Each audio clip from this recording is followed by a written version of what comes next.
days, not 8 months, 8 years, finally caught up to her. And this is shame because these are the things we need to do on a daily basis, a frequent basis. So what I can tell you is I have a plan. I have a plan to enhance services and quality of life for our seniors and our aging population. I want to make sure that, we bolster the office of the agent. I know it exists in City Hall, but it should be more than just a no-show job. And I mean it in the nicest of ways because they do good work, but we need to do more work. And when I look at, and I take inventory of the things that we need today, the new needs of our community, fraud. Think about the fraud that occurs against seniors, people that get taken advantage of, the challenges that we face to pay our bills, and especially our utility bills. Okay? And I'm gonna stop right there for 1 second. I'm gonna tell you a little bit about my experience, okay? My experience from being an energy executive, I ran a policy group. I did not sell electricity.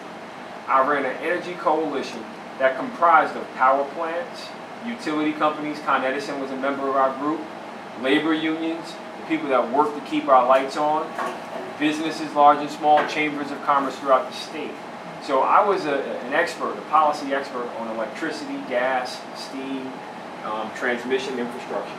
And I can tell you that I've written numerous reports on Albany's need to cut electricity taxes.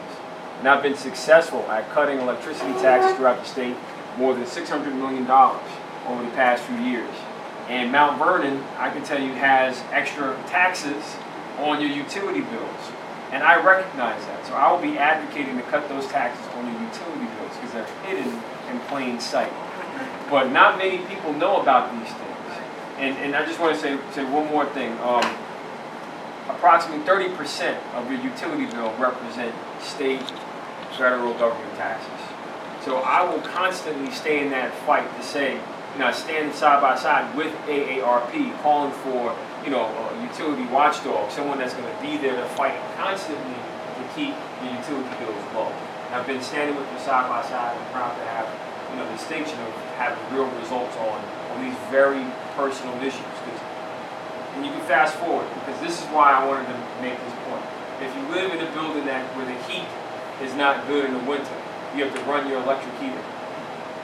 And the impact that has on your utility bill may cause you to go to, rental, the court to figure out if they're going to, because if you're choosing between your rent and utility bill, you get into a challenge. And I've seen this, and I've advocated for the governor's program to make sure that our seniors, people that face these dilemmas where their landlords aren't doing the right thing by heating and forcing us to choose, trying to get them to do the right thing, create these relief programs. Or in the summertime, if you're running your AC too long and then the utility bill goes up, these are the things where we need a break.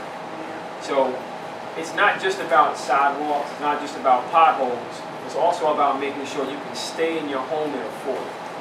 So I want to make sure you know that I'm paying attention to everything. I'm putting myself in your shoes because it's your life, your quality of life that I'm trying to make better. And my whole goal is to take the feedback and do my best to present a plan that reflects your needs. Now, I know you had a question. I'm sorry.